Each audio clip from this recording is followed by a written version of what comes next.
Thanks for staying with us. Today, our hot topic is about betting. Many of us know family, friends, acquaintances who engage in this very addictive practice of betting. Let me share a few data with you. So according to a report published by March, in March, actually, 2023, by a company called Orange Business Intelligence Technology, Nigeria's betting industry reached over $2 billion in revenue in 2020, with over 60 million Nigerians between 18 and 40 spending $5.5 million daily. Let me say that again. 18 to 40-year-old spending $5.5 million daily.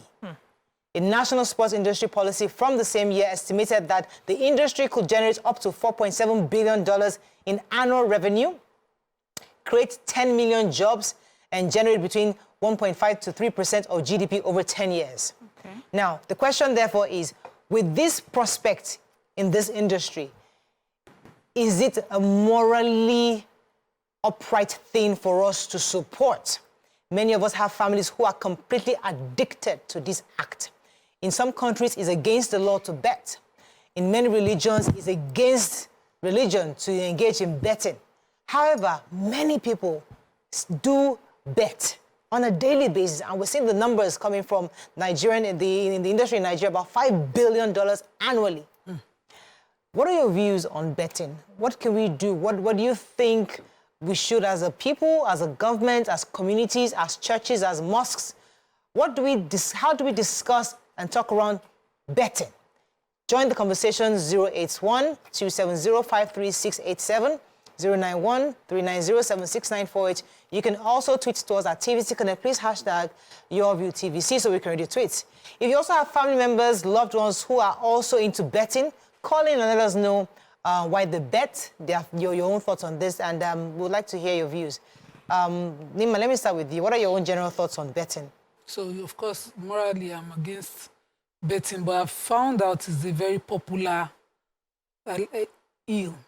Is it safe to say? Ill, yes, because it's legal, but it's an ill in the society, and it's saddening.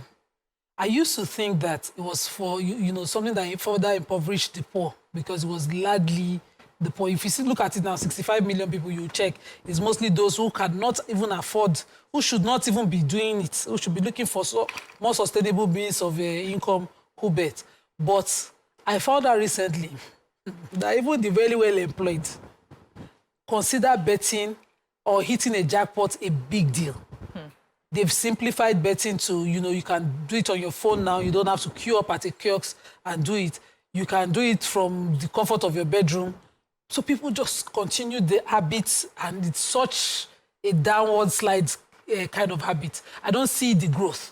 For every 48 naira you make, you have lost 248, not even 148 like I said earlier, 248 naira betting, if you calculate the cost.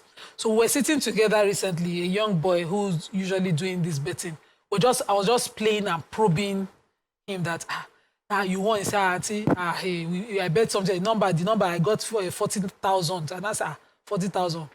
He must have lost more than that amount betting, calculate it too. And the poor boy just sat down in reflection and said, I didn't look at it like that. It's just 100 naira, but I finally... If you look at the fact how we love sports, like really, the most of our betting in Nigeria is somewhat always related to sports, where people bet on winning. You mean the privilege, the elite betting? No, both elite, everybody. They just go and bet every day. No, some people bet for numbers. Against others for money. Football. Yeah, different things. It's usually, based on the data I'm seeing here, most betting in Nigeria is usually sports related. Yes. Now, this is something that everybody loves, football. And it seemed rather we're just having fun. Let me just see if you can bet this, whatever I win. But how did it get to points where it's now seen morally wrong? Because for us, it's just having fun and betting with your friends. Well, I think it's morally, ethically wrong, because it's not something that is meant in any way to uplift the person involved. It's a way that you are taking advantage of the vulnerable, taking advantage of their weaknesses, knowing people who are unable to even maybe earn a living. You care about, you don't care about their well-being or their welfare. It's how to just get money away from them. So I guess that's what makes betting and gambling a problem. And it is, what we have most of here in Nigeria is the betting, especially betting against sports. Thankfully, we don't have those casinos.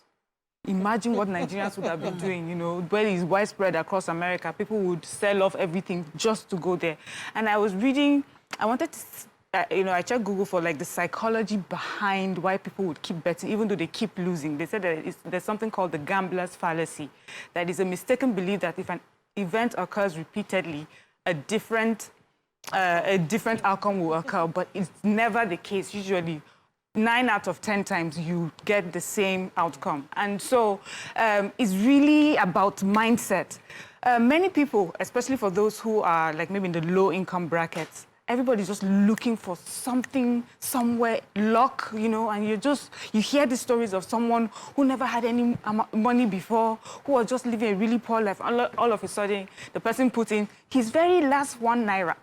And before you know it, he's now a millionaire. You now become a millionaire. But even people abroad, they've, really looked at this. And they say many of those who have won money through bettings and through gamblings like this, within the first 1 year, maximum 2 years, that money is gone. Because you did not even work to get it. So the principles of even getting the money, making the money, and keeping the money and multiplying it, you do not have. So in every way, this is something that we should try to discourage.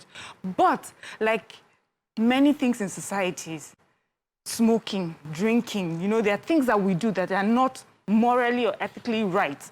But we have pushed it because it earns money for the economy. Yes. It brings jobs for the economy. So it does not matter where the money is come from, the end justifies the means. And I don't know any country that would want to put that aside to, to put that sort of funds that come from the easy money actually for the government, to do something morally right for their people. So, Beecee, it's expected from this gambling industry, expected to experience an annual growth rate nearly 10%. To reach $365 million by 2027, if we continue at this rate. What are your thoughts? Because there are two things. We need something to help boost our economy. People are spending this no money. Nigerians are spending $15 on average every single day. For betting. Not through betting. That would be robbing Peter to people, and that's not what we need for a sustainable economy.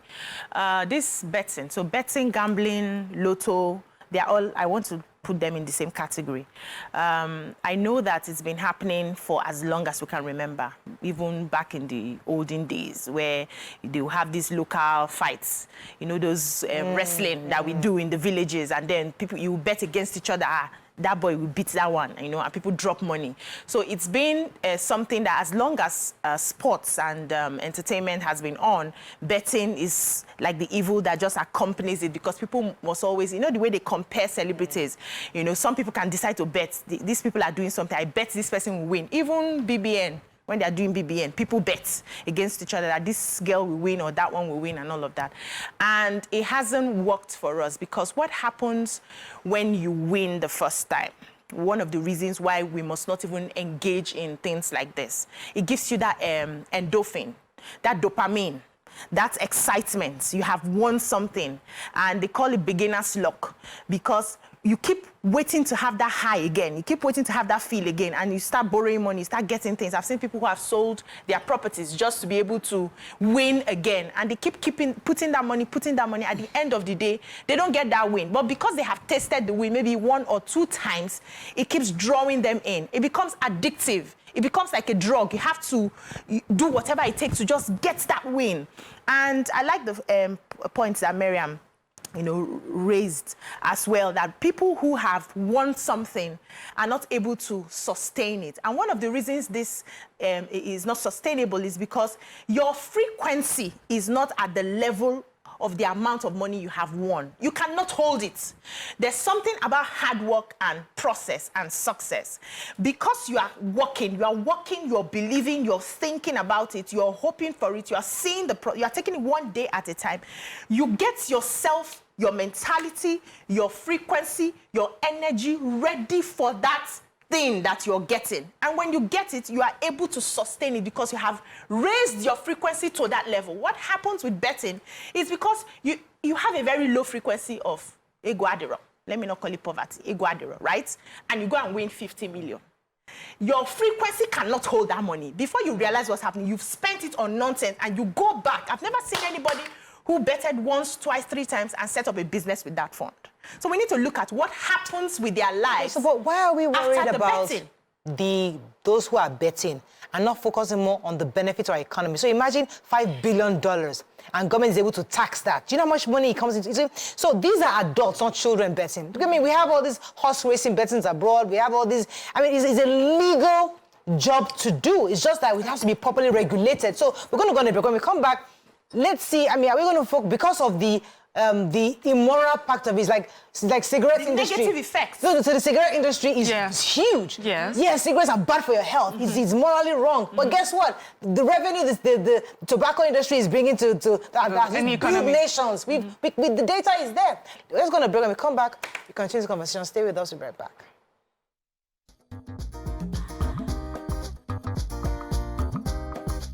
Stay tuned. Your View will be right back.